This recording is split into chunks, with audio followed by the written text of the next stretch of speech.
திருமதி ஷாலினி, எந்த பேயை போய் நீங்க டிஸ்டர்ப் பண்ணீங்க? நான் எனக்கு 2 சம்பவம் நடந்துச்சு. ஒண்ணு நான் பிறந்து வளர்ந்த இடம்.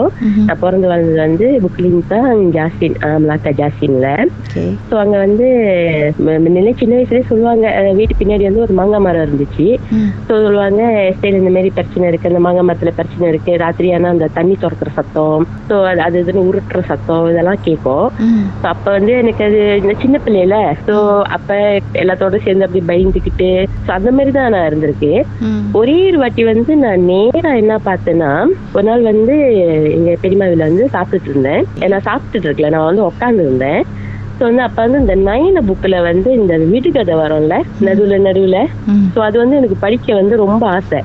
அந்த விடுகதையெல்லாம் படிச்சுட்டு அந்த அப்பப்ப அந்த ஒரு இது மாரி வரும். ஸோ அது படிச்சே உட்காந்துருக்கேன், எனக்கு ரொம்ப ஆசை. ஸோ எங்க பெரியமாவில போய் உட்காந்து படிச்சுட்டு இருந்தேன். எங்க பாட்டி வீடு கீழே, எங்க பெரியமா வீடு மேல. ஸோ நடுவுல அந்த மாங்காய் மரம் இருக்கும், அந்த பெரிய மாங்காய் மரம். அது பின்னாடி கொஞ்சம் நடுவுல, இந்த வீட்டுக்கும் அந்த வீட்டுக்கும் கேப் நடுவுல பின்னாடி மாங்காய் மரம் இருக்கும். ஸோ நான் எங்க பாட்டி வீட்டுல எங்க பெரியமாவில போய் உட்காந்து புக்கு படிச்சுட்டு இருக்கிறப்ப எங்க பெரியமா என்ன பண்ணிட்டு இருந்தாங்க, சமைச்சிட்டு இருக்கிறப்ப இந்த கருவாடு பொரிச்சிட்டு இருந்தாங்க. ஸோ அப்ப எங்க அக்காவுக்கு சாப்பாடு கொடுக்கறதுக்கு கூப்பிடுறேன். எங்க அக்கா பேர் கீதா. கீதா கூப்பிடுறாங்க, பெரியமா மக, நான் நம்மளாம் ஒன்னாவே வளர்ந்தனால எல்லாம் அக்கா தங்கச்சி அப்படி கூப்பிட்டு பழகிடுச்சு. ஸோ பெரியமா கூப்பிட்டாங்க, கீதா சாப்பிடு அப்படின்னு. அப்ப நான் பாக்கல, யாரு வந்தான்னு பாக்கல. ஆனா நான் நேரா இங்க ஒரு 2 சோஃபான, அந்த காலத்துல அந்த கட்டை சோஃபான களி இருக்கும்ல, கட்டையிலே செஞ்சு. ஸோ அதுல நான் உட்காந்துருக்கேன். அங்கிட்ட மேஜ பெரியமா பின்னாடி அந்த கருவாடு பொரிச்சிட்டு இருக்காங்க. ஸோ நான் பாத்துட்டு இருக்கப்ப ஆள் உட்காந்துத பார்த்தேன். உட்காந்துட்டு எங்க அக்கா தான் முடி ரொம்ப நீட்டா வச்சிருப்பாங்க.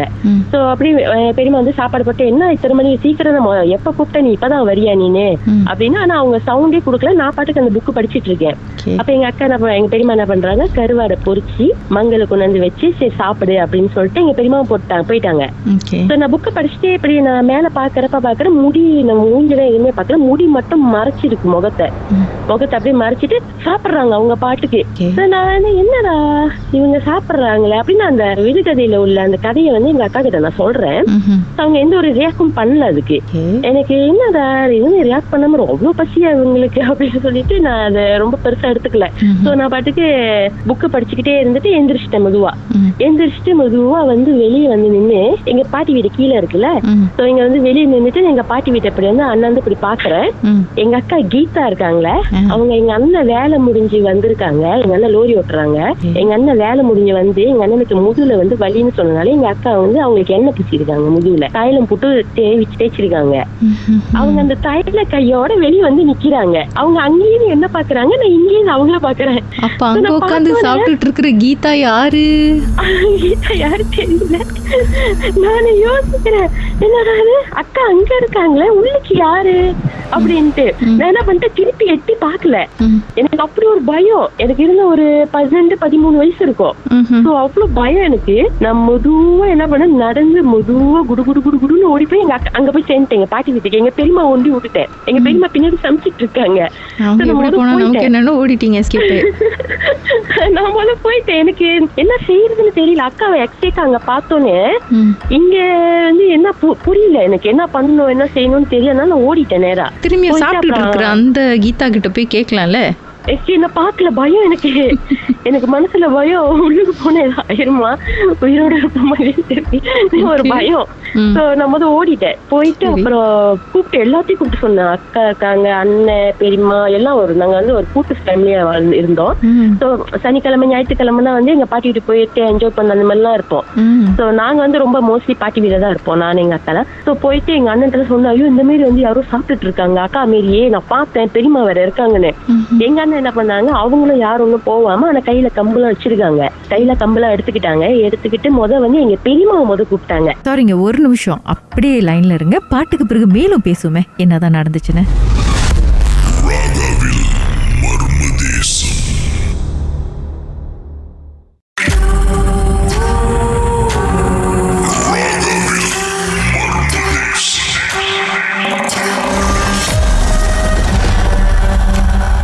சொல்லுங்க, அதுக்கப்புறம் என்ன நடந்துச்சு? கையில கம்பெல்லாம் எடுத்துக்கிட்டு வந்து எங்க பெரியம்மாவை கூப்பிட்டாங்க. அக்கா அக்கா பெரியம்மா வந்து நார்மலி அக்கான்னு தான் கூப்பிடுவாங்க எங்க அண்ணன். அக்கா அக்கா இங்க வாங்கல அப்படின்னு. அப்ப எங்க பெரியம்மா என்னடா சமைச்சிட்டு இருக்கேன் கூப்பிட்டுக்கிட்டே இருக்கீங்க, இங்க வாங்க வெளியே அப்படின்னு. அப்ப எங்க பெரியம்மா சமைச்சிட்டு வெளியே வந்துட்டாங்க. வெளியே வந்தோடனே சத்தம் இல்லாம வாங்கல, சத்தம் பெரியம்மா என்னமோ என்ன நினைச்சுக்கிட்டாங்க, பாட்டிக்கு எதுவும் உடம்பு எதுவும் முடியலையோ பாட்டிக்கு, அதனாலதான் இவங்க சத்தம் இல்லாம சீக்கிரமானு அவசரமா கூப்பிடுறாங்கன்னு எங்க பெரியம்மா வேகம் பண்ண என்னன்னு வேகம் பண்ணிட்டாங்க. அப்புறம் தான் வந்து பார்த்தா எங்க பெரியம்மாவே அதிர்ச்சி ஆயிட்டாங்க. எங்க அக்கா கீதா வந்து எங்கதான் இருக்காங்க, நீ இங்க இருக்கியே அப்ப அங்க சாப்பிடுறது யாரு அப்படின்னு. அப்புறம் என்ன சொன்னாங்க, நீங்க பொம்பளை யாருமே வராதீங்க. எங்க அண்ணெல்லாம் இருந்தாங்க, ஒரு 3 பேரு, எங்க பெரியப்பா இருந்தாரு. அப்படி சொன்னா பொம்பளை எல்லாம் யாரும் வராதீங்க, எல்லாம் இங்கேயே இருங்க, நாங்க வந்து போய் பாக்குறோம் யாரு அப்படின்ட்டு. அப்புறம் எங்க அண்ணன் போறாங்க. ஆனா அங்க யாருமே இல்ல. ஆனா அந்த சாப்பாடு இருந்துச்சு.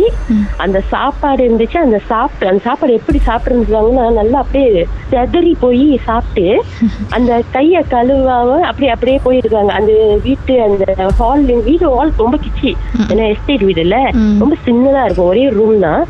அப்படியே கையை வந்து அப்படியே கழுவாம அப்படியே அந்த மாங்காய் மரம் வரைக்கும் அந்த சோறு கொட்டிட்டு போனதை வந்து எங்க அண்ணன் பாத்துருக்காங்க. அதுக்கப்புறம் எங்களெல்லாம் கூப்பிட்டு பொம்பளை எல்லாம் கூப்பிட்டு அதுக்கப்புறம் நாங்க கண்ணால போய் நான் என் கண்ணால பார்த்தேன். சாப்பாடு அப்படியே அந்த மேஜையே செதறி கிடக்குது சாப்பாடு. அதுக்கப்புறம் அந்த கீழே எல்லாம் செதறி நேரம் அந்த சாப்பாடு வந்து அந்த மாங்காய் மரத்து வரைக்கும் போயிருக்கு. அப்புறம் வீடியே மஞ்சள் தண்ணியை ஊத்தி கழுவி எல்லாம் சுத்தம் பண்ணாங்க. எங்க என்ன சொன்னாரு, பொங்கல் எல்லாம் வீடே மஞ்சள் தண்ணியை ஊத்தி கழுவி சுத்தம் பண்ணுங்க அப்படின்னு. வந்தது என்ன தெரியுமா? அண்ணா சொல்லிக்கிட்டாங்க, இந்த மாதிரி வந்து பின்னாடி உள்ள அந்த மாங்காய் மரத்துல வந்து சம்திங் இருக்கு. அதுல வந்து மாங்காய் வந்து காய்க்கும். நம்ம வெட்டணும்னா அந்த மாங்காயில இருந்து பழத்துல இருந்து ஒரு மாதிரி ஒரு சோப்பு கலர்ல தான் வரும். அது ஜூஸியே வந்து சோப்பு மஞ்சள் கலர் ஜூஸியே வராது, சோப்பு கலர் ஜூஸ் மாதிரி தான் வரும். நான் ஒரே ஒரு தடவை பாத்திருக்கேன். எங்க பாட்டி ஒரு வாட்டி வெட்டுறப்ப அந்த மாங்காய் மரத்துல இருந்து அந்த மாங்காய் பழத்தை வந்து நான் ஒரே ஒரு வாட்டி பாத்திருக்கேன். சாப்பிடுற நிலைமையில இருக்காது. பாட்டி ஒரு வாட்டி வெட்டியிருக்காங்க, ஒரு மாதிரி சோப்பு கலரா இருந்தது மட்டும் நான் பாத்திருக்கேன்.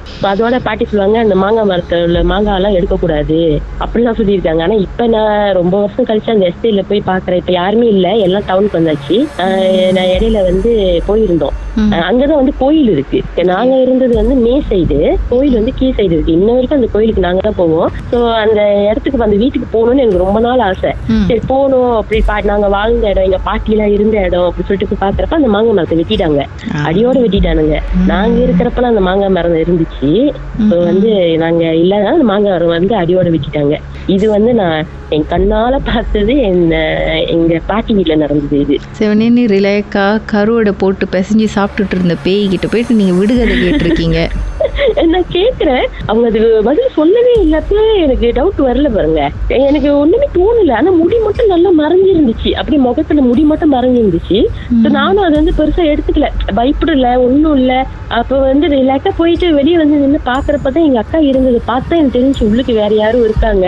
அந்த வேற யாரும் எனக்கு மனசுல அவங்க வந்து என்ன கலர் சட்டை, அதே சட்டை போட்டிருந்தாங்களா, கீதா போட்டிருந்த சட்டையே போட்டிருந்தாங்களா இல்ல வேற மாதிரி இருந்தாங்களா? இப்ப நான் சொல்லணும்னா அந்த இதை வந்து நான் உண்மையாவே மறந்துட்டேன்.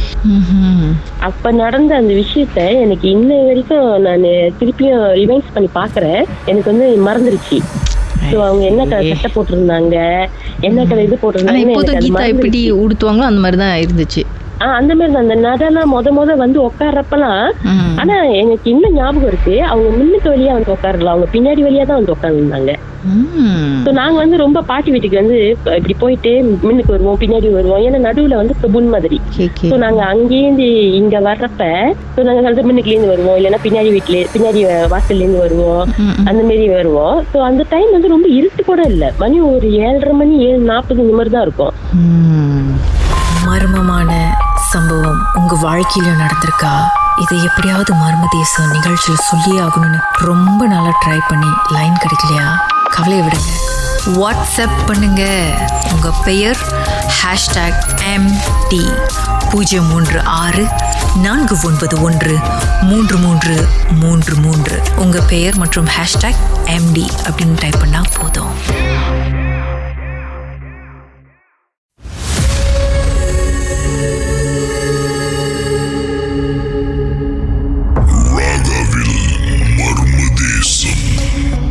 வணக்கம் திருமதி சாந்தா, நீங்க பேயை பார்த்து ஓடுனீங்களா இல்ல அது உங்களை பார்த்து பயந்து தெரிச்சு ஓடிச்சா?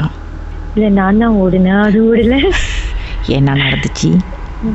வந்துட்டு என் லைஃப்ல மர்மமா ஒரு விஷயம் நடந்துச்சுன்னாக்கா, பேய் இல்ல, ஒரு பாம்பு.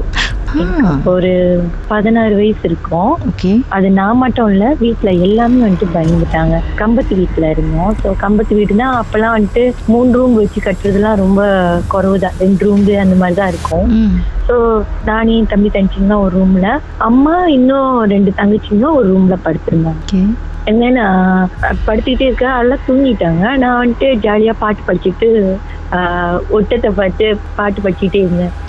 என்னோட லைஃப் அது என்ன பாட்டுன்னு எனக்கு இப்ப தெரியல. ஆனா அப்ப என்னமோ பாட்டு படிச்சுக்கிட்டு இருந்தேன். எனக்கு அது வந்துட்டு ஞாபகம் இருக்கு. படிச்சுட்டு இருந்து அந்த லைட் நிழல்ல என்னமோ அசைஞ்சு போற மாதிரி இருக்கு. ஸோ கம்பத்து வீட்டுல தான் இப்போ பூச்சிலாம் அப்ப நோம்பலாம் வர்றது சகஜம் தானே. அப்ப அந்த மாதிரி ஒரு நினைப்புல நானும் இருந்தேன். ஆனா இருக்க அந்த நிழல் வந்துட்டு பெருசாகிக்கிட்டே போனுச்சு. பெருசாகுது அப்படின்ட்டு நானும் பாத்துருந்தேன். பார்த்தா பாம்பு. ஆனா நான் கட்டல. நான் வந்துட்டு அப்படியே கொஞ்ச நேரம் அமைதியாதான் இருந்தேன். ஏன் பாம்பு நம்ம வீட்டுக்கு வந்துச்சு அப்படின்னு நினைச்சிட்டேன். அப்புறம் சரின்னு அப்பயும் மொல்லமா எழுஞ்சி போய் அம்மா அந்த ரூம்ல படுத்திருக்காங்க தங்கச்சி கூட. அப்ப எனக்கு அதுதான் தோணுச்சு, சரி அம்மா ரூம்ல இறங்கிடுச்சுன்னா அப்படின்னு மொல்லமா போய் அம்மா எழுப்பினேன். அம்மா நம்ம வீட்டுல பாம்பு வந்திருக்குமான்னு மொல்லமா தான் எழுப்பினேன். ஆனா எங்க அம்மா தூக்கத்துல கத்தி மேல இருந்து கீழே குதிச்சுட்டாங்க கட்டுல இருந்து. என்னது பாம்பா? அப்ப வரைக்கும் நான் கத்துல, அம்மா கத்துனது நான் கத்திட்டவோ, அப்ப நம்ம கத்தணுமா அப்படின்னு. அப்புறம் அம்மா எல்லாத்தையும் கூட்டிக்கிட்டு வெளியே வந்துட்டாங்க ஹாலுக்கு. நாங்க பாக்குறோம் அந்த பாம்பு அவ்வளவு பெருசு கீதா, குண்டா இருக்கு. அப்படி என்ன சொல்லுவாங்க, அவ்வளவு பெரிய பாம்பு. ஆனா அந்த பாம்பு வந்துட்டு கலர் மாறுது. அந்த கலர் மாறினத வந்துட்டு நாங்க எல்லாமே பார்த்தோம். கலர் மாறுதுன்னா ஒரிஜினல் என்ன கலரா இருந்துச்சு? நான் பாக்குறப்ப கருப்பா தான் இருந்துச்சு. அப்புறம் கிரே கலர்ல மாறிச்சு. நான் சொன்னம்மா, அப்பயே நான் அம்மாட்ட சொன்னம்மா, கருப்பா இருந்துச்சுமா அப்படின்னு. அப்புறம் அந்த பாம்பு ஸ்கின் கலர் வந்துட்டு ஒரு மாதிரி ஷைனிங் பண்ணுது.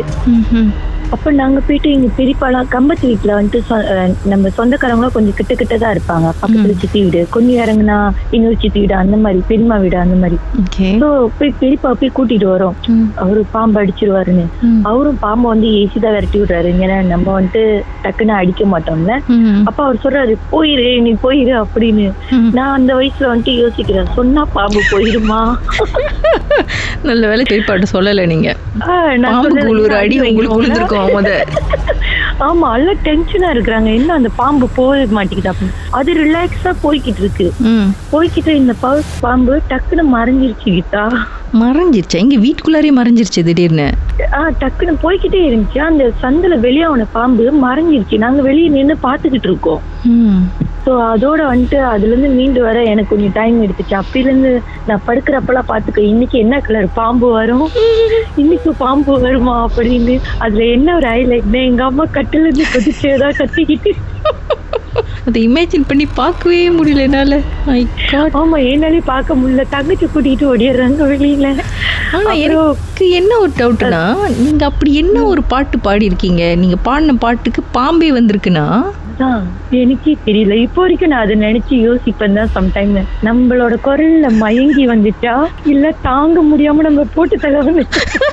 நான் நினைக்கிறேன் அநேகமா அந்த 2வதா தான் இருக்கும் அப்படின்றீங்களா? சரி இருங்க, நம்மளுக்குள்ளாரி இருக்கட்டும். மர்மதேசம் கதைகளை மீண்டும் கேட்கணுமா? ஷாக் ஆப் வாயிலா நீங்க கேட்கலாம். எப்ப வேண்டும்னாலும் எங்கிருந்து வேணாலும் நீங்க கேட்கலாம். SYOK செட்டிங்ஸ் லாங்குவேஜ் தமிழ்னு செலக்ட் பண்ணுங்க. சர்ச் ஐகான்ல மர்மதேசம், அதுக்கப்புறம் ஷாக் காஸ்ட்னு கிளிக் பண்ணீங்கன்னா எல்லா கதையும் அங்கதாங்க இருக்கு.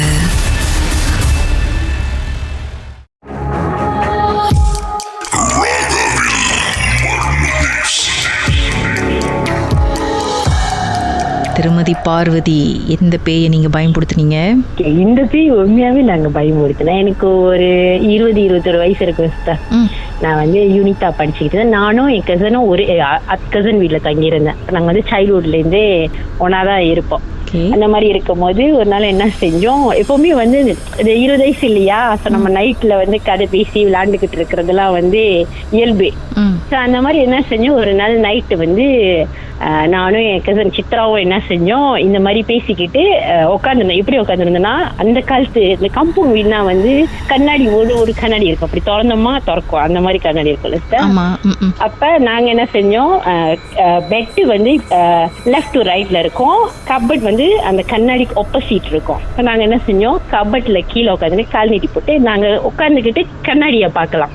அந்த மாதிரி உட்காந்துட்டு 2 பேரும் வந்து பேசிக்கிட்டு சிரிச்சுக்கிட்டு விளையாண்டுக்கிட்டு இருக்கும் போது கண்ணாடியில வந்து மணி ஒரு 2 இருக்கும், 2 இல்ல 3 இருக்கும், ஒரு சின்ன ஒரு உருவம் வந்து குதிச்சு குதிச்சு குதிச்சு குதிச்சு போன மாதிரி இருந்துச்சு. நான் வந்து நோட்டீஸ் பண்ணிட்டு என்ன செய்ய, சித்ராவோட கையை பட்டுன்னு பிடிச்சோன்னா அவங்களுக்கு நான் என்னமோ ஃபீல் பண்ணிட்டேன் அப்படின்றது வந்து அவங்க டக்குன்னு பேசிட்டு இருந்தது நிப்பாட்டிட்டாங்க. நிப்பாட்டிட்டு என் மூஞ்ச அவங்க பார்த்தாங்க, அவங்க மூஞ்ச நான் பார்த்தா நாங்க என்ன கீழே அப்படியே படுத்துட்டோம். பயத்துல வந்து என்ன செய்யுதுன்னு தெரியாம அப்படியே படுத்துட்டோம். தரையில படுத்துட்டு கீழே மேல பெட்டு, ஸோ கீழே நம்ம ஒளிஞ்சு பார்க்கலாம் இல்லையா. ஸோ அந்த மாதிரி நாங்க 2 பேரும் ஒளிஞ்சு அந்த கண்ணாடி எட்டி பார்த்தோம். அந்த கண்ணாடியில வந்து ஒரு கண்ணாடி மட்டும் உடஞ்சிருக்கு தெரியுமா சார். நாங்களும் எட்டி பாக்குறோம், அந்த உருவமும் எட்டி பார்க்குது. ஆனா அந்த எட்டி பார்க்கும் போது அந்த கண்ணாடியில வந்து உருவம் தெரியல, கண்ணாடின்னு ஒண்ணுமே தெரியல. பட் ஆனா அந்த பேலன்ஸ் இருக்கிற கண்ணாடியில வந்து ஒரு உருவம் குதிக்கிறதுக்கு மட்டும் தெரியுது. எங்களுக்கு சிரிப்பு வந்துருச்சு. சிரிப்பு வந்து சிரிக்க ஆரம்பிச்சிட்டோம். என்னடா இது, கண்ணாடியில வந்து ஒரு உருவம் குதிக்கிறது தெரியுது, ஆனா அந்த உடஞ்ச கண்ணாடியில ஒண்ணுமே தெரியலன்னு நாங்க ரொம்ப சத்தமா சிரிக்க ஆரம்பிச்சோம்னா அது என்ன, அந்த உருவம் வந்து என்ன நினைச்சிச்சு தெரியல. கொஞ்ச நேரத்தை காணாம போச்சு. நம்மள பார்த்து ஒரு பயம், ஒரு மரியாதை இல்லடா அப்படின்னு நினைச்சிருச்சோ. கண்டிப்பா நினைச்சிருக்கேன். ஏன்னா நாங்க அந்த மாதிரி சொல்லி சிரிச்சிட்டோம். இது என்ன உருவமா, காத்துனா இல்ல நம்மள பயமுறுத்துறதுக்காக வந்து யாரும் விளையாடுறாங்களா அப்படின்னு கூட நாங்க பேசிட்டு சிரிச்சிருக்கும் போது கொஞ்ச நேரத்தை அந்த உருவம் திரும்ப போயிச்சு தெரியுமா சிஸ்டர். அப்ப நாங்க என்ன நினைச்சோம்னா, மேபி யாராச்சும் அவங்க பாஸ் பை பண்ணிருக்கோம், அதனால நம்மளுக்கு வந்து அந்த மாதிரி தெரிஞ்சுங்க திரும்பவும் கண்டினியூ பண்ணோம். கதை பேசிக்கிட்டே இருக்கும்போது திரும்பவும் அதே உருவம் வந்து திரும்ப. அதுக்கப்புறம் தான் ரொம்ப எங்களுக்கு பயம் வர ஆரம்பிச்சிச்சு. உண்மையாலுமே அது ஒரு உருவம் தான் அப்படின்னா அதோட அப்படி கீழே படுத்துட்டோம். பயத்துல கீழேயே படுத்துட்டு ஒளிஞ்சு பார்த்தோம். அந்த உருவம் எட்டி பார்த்துச்சு. நான் சொன்னேன் சித்ரா கிட்ட, சித்ரா நம்ம முடிஞ்சு, நம்ம சும்மா வாய வச்சு சும்மா இல்லாம நம்ம வேற கலாச்சிட்டோம், இனிமே டெய்லி அந்த உருவம் வந்து நம்மள இப்படிதான் பண்ண போகுது அப்படின்னு. அந்த உருவம் எட்டி பார்க்கும்போது உங்களுக்கு என்ன தெரிஞ்சது? என்ன அது பார்க்க எப்படி இருந்துச்சு? தெரியல சார், அது வந்து எப்படி அதே நிழல் மாதிரி தான் தெரிஞ்சிச்சு. எப்படின்னா உருவம் இல்ல அதுக்கு, அந்த கண்ணாடியில வந்து ஜஸ்ட் அந்த ஒரு நிழல் மாதிரி குதிக்குது. அந்த நீங்க உடஞ்ச கண்ணாடியில பார்க்கும்போது ஒண்ணுமே இல்லை. வெளியே நம்மளுக்கு எப்படி சொல்லுவாங்க, வெளியே இருக்கிற மரம் தெரியுது, ஆனா அந்த குதிக்கிற அந்த உருவம் என்னன்னு எங்களுக்கு தெரியல. சோ அந்த மாதிரி தான் இருந்துச்சு. ஆனா எட்டி குதிச்சாங்க. நாங்களும் நல்லா கலைச்சிட்டு சரி இப்ப மறுநாள் கல்ல அக்கா கிட்ட சொன்னோம், இந்த மாதிரி ஒரு உருவம் வந்துச்சு, சுத்தி வந்துச்சு. நானும் சித்ராவும் வந்து நல்லா கலைச்சு விட்டுட்டோம். திரும்ப வந்து எட்டி பார்த்தோன்னே எங்களுக்கு பயம் வந்துருச்சு, நாங்க அப்படியே படுத்துட்டோம் அப்படின்னு. அப்புறம் அக்கா உங்க 2 பேத்துக்கு சும்மா இருக்க முடியாது, சின்ன பிள்ளைங்கன்னு சொல்லிட்டு பார்த்தாக்கா நீங்க போற வர பேயெல்லாம் அமுழுக்கிறீங்க அப்படின்ட்டு வீட்டை சுத்தி மஞ்சள் தண்ணி சொன்னாங்க. வீட்டை சுத்தி மஞ்சள் தண்ணி தெளிக்க சொன்னாங்க. அப்புறம் அதோட நான் அந்த வீட்டுல தங்குறது இல்லை. அப்புறம் வெளியே போயிட்டு வர ஆரம்பிச்சோம். அதுக்கப்புறம் நாங்க அதை நோட்டீஸ் பண்ணல. ஒரு பேய் எவ்வளவு கஷ்டப்பட்டு பெர்ஃபார்ம் பண்ணிருக்கு, நீங்க அதை காமெடி பீஸ் ஆக்கியிருக்கீங்க. இது ஆனா உண்மையா இப்ப நினைச்சா கூட சம்டைம்ஸ் போன் பண்ணா நினைச்சுதான் பேசிக்குவோம். நம்ம அந்த பேய உண்மையாலுமே வந்து அந்த பேயாவே நம்ம பாக்கல. நம்ம பாரு இந்த வயசுல இந்த வேலையெல்லாம் நம்ம செஞ்சிருக்கோம் அப்படின்னு டயலாக் விடாம போனுச்சே.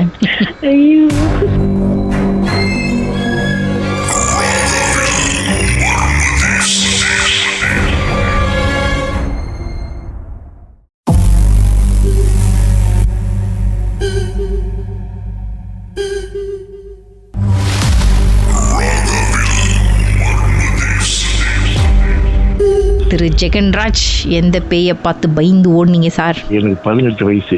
சிங்கப்பூர்ல முத ஆர்ச்சர்ட் ரோட்ல ஒரு இடத்துக்கு வேலைக்கு போயிருந்தேன். அங்க வேலை செய்யறது புதுசு. ஃபர்ஸ்ட் டே செகண்ட் ஷிஃப்ட் கொடுத்தாங்க 3:11. அப்ப 3:11 பிரேக் டைம் 7 மணிக்கு கொடுத்தாங்க. ஈவினிங் 7 மணிக்கு கொடுத்தாங்க. பாருங்களேன், பென்ட்ரி வந்து B1ல இருக்கும், கீழே பேஸ்மெண்ட்ல இருக்கும். அப்ப பேஸ்மெண்ட்டுக்கு பென்ட்ரிக்கு நான் 7 மணிக்கு இறங்கி வந்துட்டு சாப்பிட்டுட்டு இருக்கும் போது யாருமே இல்லை, நான் ஒண்டி தான் பென்ட்ரியில இருக்கேன். அப்ப அந்த படி பக்கத்துல உட்காந்து சாப்பிட்டு இருக்கும் போது ஒருத்தர் ஏறி போனாரு. கீழே இருந்து மேல B1ல இருந்து ஃபர்ஸ்ட் ஃப்ளோருக்கு ஏறி போறாரு படியில. என்ன பார்த்துக்கிட்டே போறாரு. அவரு பாத்தீங்கன்னாக்கா இந்த மலாய்க்காரங்க அஜி தொப்பி போட்டிருப்பாங்களே அந்த மாதிரி ஒரு தொப்பி போட்டிருக்காரு. அந்த டிஷர்ட் வந்து இந்த சீன ஆப்பையெல்லாம் போட்டிருப்பாங்க பாத்தீங்களா, ரவுண்டு கழுத்து வெள்ளை டிஷர்ட், அது போட்டுட்டு ஒரு கைலி கட்டியிருந்தாரு. நான் அவரை பார்த்தேன், அவரு என்ன பார்த்தாரு. ஜஸ்ட் அதோட முடிஞ்ச ஸ்டோரி. அப்போ மறுநாள் நான் வேலைக்கு போயிட்டேன். அன்னைக்கு வேலை முடிச்சு வந்துட்டு மறுநாள் வேலைக்கு போயிட்டு அங்கே நான் செகண்ட் டே வேலை அன்னைக்கு வந்து என்னோட ஃப்ரெண்டு கிட்ட கேட்டேன், யார் மலாய்க்காரங்க வேலை செய்யறாங்க, நான் ஃபர்ஸ்ட் எடுத்து பார்த்தேன் அப்படின்னு.